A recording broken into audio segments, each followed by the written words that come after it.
पढ़ लिखकर प्रोफेसर बनना चाहती है धनेश्वरी। और अब खबरें विस्तार से। सबसे पहले बात करेंगे रायपुर की। वर्चुअल योगाभ्यास कार्यक्रम का आज शुभारंभ होना है। सीएम भूपेश बघेल आज इसका शुभारंभ करेंगे। रोग प्रतिरोधक क्षमता बढ़ाने पर यह कार्यक्रम है।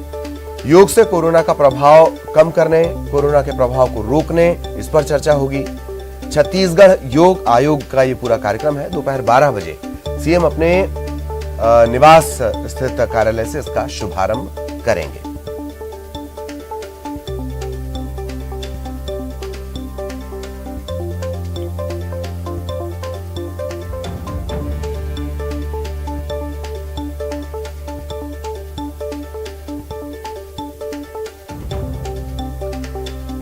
तो वर्चुअल योगाभ्यास कार्यक्रम आज इसका शुभारंभ होगा। छत्तीसगढ़ योग आयोग ये इसका आयोजन है।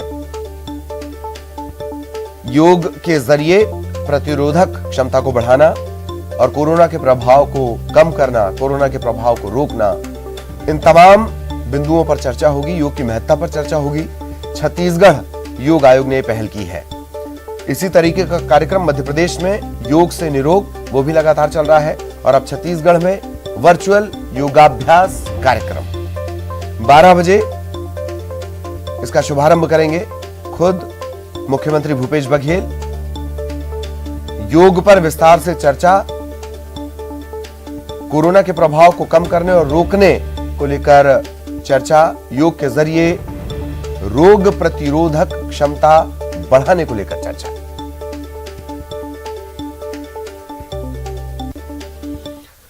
और कोरोना महामारी का दंश पूरे देश ने झेला है। इस दौरान स्वास्थ्य कर्मी जहां अपनी जान जोखिम में डालकर लोगों की जान बचाते रहे, वहीं मीडिया कर्मियों ने भी फ्रंट फुट पर आकर जनता तक खबरें पहुंचाने का काम किया है। इस बीच कई पत्रकारों ने कोविड संक्रमण की वजह से अपनी जान गंवा दी। ऐसे पत्रकारों के परिजनों को छत्तीसगढ़ सरकार ने आर्थिक मदद देने का ऐलान किया है। मीडिया कर्मियों के आश्रित परिजनों को छत्तीसगढ़ सरकार ने 5 लाख की आर्थिक सहायता देने की घोषणा की है। ये सहायता संचार प्रतिनिधि कल्याण सहायता नियमों के तहत दी जाएगी। इसके अलावा जो मीडिया कर्मी कोविड से पीड़ित होने पर अस्पताल में भर्ती होकर इलाज करवा चुके हैं, करवा रहे हैं, उनके इलाज का खर्च भी सरकार देगी। कोविड पीड़ित मीडिया कर्मियों के परिवार की जानकारी जनसंपर्क संचालनालय ले रहा है।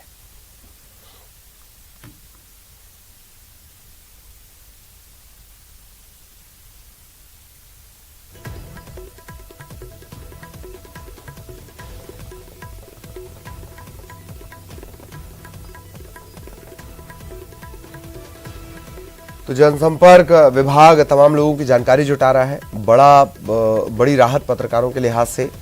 कई पत्रकार इस दौरान कोविड संक्रमण की चपेट में आए। कई पत्रकारों ने अपनी जान गंवा दी और यही वजह है कि अब बड़ा फैसला लिया गया। पत्रकारों के जो परिजन हैं, आश्रित हैं, उन्हें 5 लाख की आर्थिक मदद दी जाएगी। सहयोगी अवधेश इस वक्त हमारे साथ जुड़े हुए हैं। अवधेश, पूरी जानकारी विस्तार से और क्या कुछ इस मामले में अपडेट है, ये भी जानकारी दें। देखिए, सरकार ने पिछले बजट में तय किया था कि जो पत्रकारों के लिए जो सहयोग राशि होती है, उनके जो आर्थिक मदद के लिए राशि होती है, उसकी लिमिट को पहले ही सरकार ने बढ़ा दिया था। अब चूंकि कोरोना का संक्रमण है, लगातार इस बात की मांग उठ रही थी कि जो पत्रकार है उनकी जो मौत हुई है, तो उनके जो आश्रित है, उनके जो परिजन हो, उन्हें भी जो सहायता राशि है वो उपलब्ध कराई जानी चाहिए। जिसको लेकर सरकार ने कल घोषणा की कि जो भी पत्रकार है जिनकी भी मौत कोरोना से हुई है, उनके आश्रितों को जो है वो न केवल जो 5 लाख रुपए का सहयोग राशि है वो दी जाएगी, बल्कि उनके उपचार में जो भी खर्च हुआ होगा वो भी राशि सरकार नियमानुसार वहन करेगी। न केवल मृतक के जो लोग पीड़ित हुए हैं उनके उपचार में भी अगर कहीं राशि खर्च हुई है, अगर निजी अस्पतालों में हुआ है, तो नियम के अनुसार उन्हें भी राशि उपलब्ध कराई जाएगी। तो सरकार ने निर्णय लिया। सरकार के निर्णय के बाद सभी कलेक्टरों को पत्र लिखा गया है और कहा गया है कि उनके जिलों में कहां कहां किन किन पत्रकारों का निधन जो है वो कोरोना से हुआ है, उसकी जानकारी तलब की गई है, ताकि उसके आधार पे सूची तैयार की जा सके और उसके बाद जो है राहत राशि का जो वितरण है वो कलेक्टरों के माध्यम से हो सके। तो कुल मिला के ये कि कहा जा सकता है ललित कि जिस तरह से लगातार प्रदेश भर के जो पत्रकार संघ है, अलग अलग संघ, उनके द्वारा लगातार सरकार को पत्र लिखा जा रहा था इस बात को लेके, तो सरकार ने आखिरकार ये फैसला ले ही लिया कि कोरोना से अगर पत्रकार की मौत हुई है तो उससे 5 लाख रुपए उनके परिजनों को दी जाएगी। जी, अवधेश, इसके अलावा क्या नियमों में, जैसे एक सदियों पुराना नियम जो लगातार चलता रहता है अधिमान्यता से जुड़ा हुआ, क्या अब उसके तहत दिया जाएगा, या जो तमाम सक्रिय पत्रकार हैं वो सभी इस कैटेगरी में आएंगे? अवधेश, देखिए, छत्तीसगढ़ में सत्ता परिवर्तन के बाद और जब से कांग्रेस की सरकार बनी है, अधिमान्यता के नियम को थोड़ा सा शिथिल किया गया है। मतलब ये कि उसकी क्राइटेरिया को बढ़ा दिया गया है और अलग अलग तरह से नए नियम बना दिए गए हैं। तो सरकार के जो आदेश है उसमें स्पष्ट तौर पे तो अभी नहीं लिखा हुआ है कि क्या केवल अधिमान्यता प्राप्त जो पत्रकार है उन्हें ही राहत मिलेगी, क्योंकि उसके अलावा भी जो पत्रकार है क्या उनको भी राहत मिलेगी या नहीं। लेकिन जिस तरह से कलेक्टरों से सूची बुलवाई गई है तो मतलब साफ है कि अधिमान्य पत्रकार की जो जानकारी होती है वो प्रदेश स्तर पे होती है, कलेक्टरों के पास भी होती है। लेकिन जो दीगर जो है, जो प्रेस क्लब से जुड़े हुए रहते हैं या जो फिर अलग अलग संगठनों में जो काम करते हैं, श्रमजीवी पत्रकार की जो श्रेणी में आते हैं, उनकी भी जानकारी तलब की गई है, उनसे भी जानकारी मंगाई गई है। तो कहा जा सकता है कि सरकार अभी जो है वो स्थिति स्पष्ट तो नहीं की है, लेकिन जिस तरह से सरकार को दरअसल ये जो ज्यादा जरूरतमंद, अगर कहा जाए, एक शब्द निकाला जाए कि ज्यादा जरूरतमंद या किसे सबसे ज्यादा जरूरत है, इसमें वही श्रेणी है। बहुत बहुत शुक्रिया अवधेश, लेकिन आप हमारे साथ बने रहिएगा। एक और अहम खबर को लेकर हम आगे आपसे चर्चा करेंगे। तो एक और बड़ी खबर, 5000 गांवों में बीजेपी जाएगी। कोरोना जागरूकता स्वच्छता अभियान ये चलाए जाएंगे। वैक्सीन के लिए लोगों को प्रेरित किया जाएगा। सूखा राशन और मास्क का वितरण भी किया जाएगा। प्रदेश के आला नेता अभियान में शामिल होंगे। मोदी सरकार के 7 साल पूरा होने पर बीजेपी ये आयोजन कर रही है।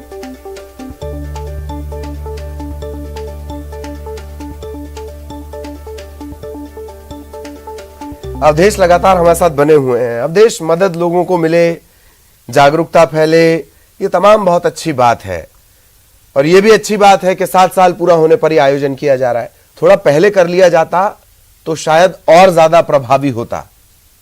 अवधेश, हाँ बिल्कुल बिल्कुल। देखिए, बीजेपी दरअसल इस मौके का इंतजार कर रही थी कि जैसे ही 30 मई को अब मोदी सरकार के 7 साल पूरे होंगे, गांव की ओर रुख किया जाएगा, क्योंकि कार्यक्रम पहले से तय कर लिया गया था। और जैसे ही कल रविवार होने की वजह से, छत्तीसगढ़ में लॉकडाउन होने की वजह से बीजेपी ने अपने कार्यक्रम को एक दिन के लिए बढ़ाया और आज जो है बीजेपी छत्तीसगढ़ के 5000 गांवों में जाने का दावा कर रही है। मतलब ये कि 25% जो गांव है वहां तक बीजेपी पहुंचने का दावा कर रही है। और न केवल उन गांवों में पहुंचने, बल्कि स्वच्छता अभियान से लेके वैक्सीनेशन को लेके लोगों को जागरूक करेगी। उसके अलावा सूखा राशन और तमाम तरह के जो किट है वो भी उनका भी वितरण करेगी। तो सही बात है, अगर ये सब पहले कर लिया जाता ललित, तो आज जिस तरह से वैक्सीनेशन को लेके एक भ्रम की स्थिति पूरे छत्तीसगढ़ में बनी हुई है, खास करके ग्रामीण क्षेत्र का जिक्र कर लिया जाए तो वहां पे लोग वैक्सीनेशन के लिए जागरूक करने वालों को भी घर में घुसने नहीं देते हैं, उनका बहिष्कार करते हैं। तो इस तरह की तस्वीरें कम से कम निकल के नहीं आती। हाँ, लेकिन इतना जरूर है कि बीजेपी के इस आयोजन पे कांग्रेस ने बड़ा तंज कसा है और कांग्रेस ने कहा है कि अच्छी बात है कि बीजेपी अब एसी कमरे से निकल के धरातल पे उतरेगी, गांव में जाएगी, तब बीजेपी को खुद ब खुद अपनी वास्तविकता स्थिति पता चलेगी। जब लोग उनसे जवाब मांगेंगे कि केंद्र ने आखिरकार किया गया, तो कुल मिला के ये तो सियासी बातें हैं, लेकिन ये है कि बीजेपी कोरोना के इस काल में जो है वो तमाम कोविड नियमों को कह रही है कि वो पालन करते हुए 5000 गाँवों में जाएगी। अब देखना यही होगा कि 5000 गाँव का जो चयन किया गया है ललित, वो किस आधार पे किया गया है, किन किन गाँव में कौन कौन बड़े नेता जाएंगे और किस तरह से आयोजन को सफल करने। जी, यही शायद सबसे बड़ा सवाल रहेगा। बहुत बहुत शुक्रिया अवधेश इस तमाम जानकारी के लिए। और अब बात छत्तीसगढ़ के कोरोना अपडेट की करेंगे। 24 घंटे में 1655 संक्रमण के नए मामले सामने आए हैं, जबकि 24 घंटे में 4072 लोग डिस्चार्ज भी हुए हैं, यानी कोरोना को इन्होंने हराया है 4072 लोगों ने। फिलहाल एक्टिव केसेस की बात कर ली जाए, 39,261 सक्रिय मामले हैं, एक्टिव केसेस हैं, अलग अलग जगहों पर उपचार जारी। और 24 घंटे में 37 मरीजों की जान कोरोना के चलते गई है।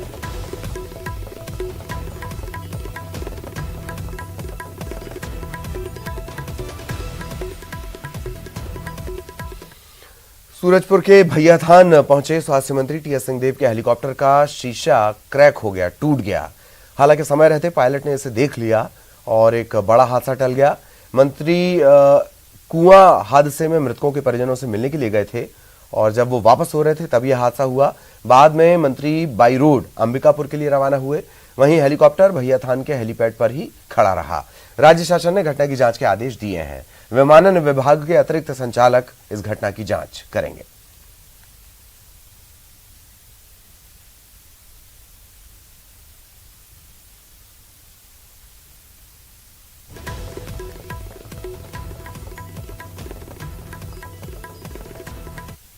कांच फट गया, वो हवा में ही हल्का हल्का फैल रहा था। हम लोग भी उस समय कोई समझ नहीं पाए। जब लैंड किए तो पायलट ने बताया, देखा कि वो जैसे मकड़ी का जाल बन जाता है, तो पायलट के दाहिने तरफ, पायलट के तरफ का जो कांच है वो पूरा फटने के, और सामने सामने ही वो फट रहा था। दिख रहा था कि कांच फटते जा रहा है।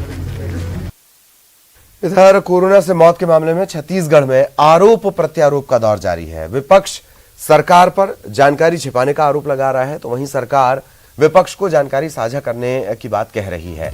आंकड़ों के मुताबिक इस बीमारी से सबसे ज्यादा 51 से 60 साल वालों की मौत हुई है।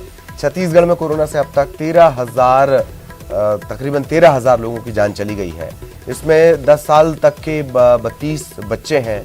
51 से 60 साल तक के 3,304 लोगों की मौत खासतौर पर शामिल है। कोरोना से बुजुर्गों में जितनी मौत हुई है उससे ज्यादा मौत 51 से 60 साल तक के लोगों की हुई। साथ ही 30 साल से लेकर 30 साल तक के 635। तो ये अलग अलग आंकड़े हैं कैटेगरी के हिसाब से। युवाओं की भी मौत हुई है, लेकिन सबसे ज्यादा जो आयु वर्ग प्रभावित है वो है 51 से 60 साल का आयु वर्ग।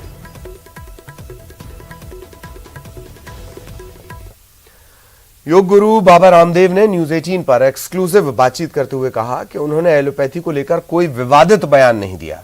उन्होंने ये भी कहा कि जीवन रक्षक दवाइयां जरूरी हैं, लेकिन अब आयुर्वेद के चिकित्सक भी सर्जरी करते हैं। योग गुरु ने यह भी कहा कि 90% लोग योग और प्राणायाम से ठीक हुए।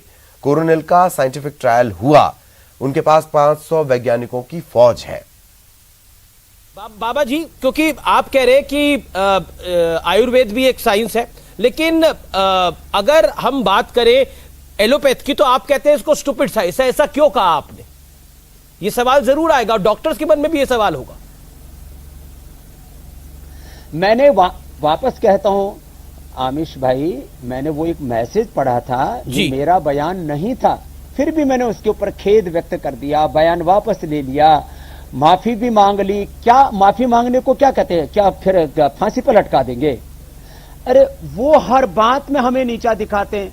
उन्होंने कहा कि हमने सारा देश स्वस्थ कर दिया। मैंने कहा भाई, यदि कोरोना में आपने 10% रोगी ठीक किए तो 90% रोगी योगासन करके, प्राणायाम करके, कोरोनिल खा के, गिलोय तुलसी का काढ़ा पी करके ठीक हुए। ये जो एलोपैथी में कोरोना मैनेजमेंट के नाम पर बुखार उतारने के लिए दवाई दी जा रही है, जबकि रिसर्च हुआ है कि जब भी कोई बैक्टीरिया, कोई वायरस, कोई अंदर फंगस, कोई इन्फ्लेमेशन होता है तो बुखार जो है वो उस बैक्टीरिया, उस वायरस को, उस फंगस को, इस इंफेक्शन को कम करने के लिए शरीर अपने आप अपना तापमान बढ़ाता है। लोगों के को जो है हम एंटीबायोटिक्स दे रहे हैं, स्टीराइड दे रहे हैं, ओवरडोजेज उनकी दे रहे हैं, फिर जो है और तमाम तरह के रेमडेसिविर जो एबोला की दवाई है वो दे रहे हैं। क्या कोई क्लिनिकल कंट्रोल ट्रायल हुआ था कि ये कोरोना में दी जा सकती हैं? यदि नहीं हुआ तो क्यों दी जा रही है? और जिसके ऊपर क्लिनिकल कंट्रोल ट्रायल हुआ, डबल ब्लाइंड, पूरा का पूरा जो एक research and evidence based medicine के ऊपर होना चाहिए, वो सारा जब हमने कोरोनिल के ऊपर करके दे दिया, तब इसके ऊपर आपत्ति क्यों कहते? इसको नकली दवा क्यों बोलते हैं? मैंने आप गूगल करके देख लीजिए। नहीं, पर बाबा तो बयान पर खेद भी व्यक्त कर बाबा दिया, ये बात तो सही है कि कोरोनिल कोरोना को मात नहीं दे सकती। इसको ये कहते हैं ये सूडो साइंस। बाबा, कोरोनिल को लेकर जो विवाद खड़ा हुआ, कोरोनिल ना कोरोना को खत्म नहीं कर सकती, लेकिन वो इम्यूनिटी बूस्टर दवा है जो आयुष मंत्रालय ने उसको अप्रूव करा। और न्यूज 18 से हुई खास बातचीत में बाबा रामदेव ने विवाद को खत्म करने की अपील की। वहीं बाबा रामदेव के खेद व्यक्त करने पर बीजेपी का कहना है कि आईएमए को विवाद खत्म करना चाहिए। इधर कांग्रेस का कहना है कि बाबा रामदेव को अपने बयान के लिए माफी मांगनी चाहिए। कि एलोपैथी के साथ में बाबा रामदेव का जो बयान और योग की बात है, आयुर्वेद की बात है, जो एक विवाद की दिशा में चलता चला जा रहा है। मुझे लगता है कि आज भारत देश के जितने चिकित्सक हैं, जो आयुर्वेद हैं, जो होम्योपैथिक हैं, जो विभिन्न विधाओं से लोगों को ठीक करते हैं, उनमें एक सामंजस्य बनाने की आवश्यकता है। और तत्पश्चात बाबा रामदेव ने उस पर खेद भी प्रकट किया। मुझे लगता है कि इंडियन मेडिकल एसोसिएशन के जो सम्मानित डॉक्टर्स हैं, जो अपनी सेवाएं लगातार दे रहे हैं कोरोना पेशेंट को, मुझे लगता है कि आपस में बैठकर हमें निश्चित रूप से इस विवाद को समाप्त करने की आवश्यकता है। आईएमए ने इस पे आपत्ति दर्ज किया। उसके बाद उन्होंने अपनी हठधर्मिता दिखाते हुए आईएमए से 25 से 28 सवाल भी दागे थे। तो रामदेव जी, यदि उनको ऐसा लगता है कि उन्होंने जो कहा था वह गलत था और आपके टीवी चैनल में उन्होंने स्वीकार भी किया, तो उन्हें इस चीज़ को बिना लाग लपेट के स्वीकार करना चाहिए। सूरजपुर में कोरोना काल के दौरान शिक्षकों की कोविड ड्यूटी लगाई गई थी। इस दौरान कोरोना संक्रमण से कई शिक्षकों की जान चली गई। इनके आश्रितों को कलेक्टर गौरव कुमार सिंह ने अनुकंपा नियुक्ति के पत्र सौंपे हैं। कलेक्टर ने दिवंगत आत्माओं को श्रद्धांजलि भी दी। वहीं जिला शिक्षा विभाग और शिक्षक संघ ने इसके लिए जिला प्रशासन का आभार जताया।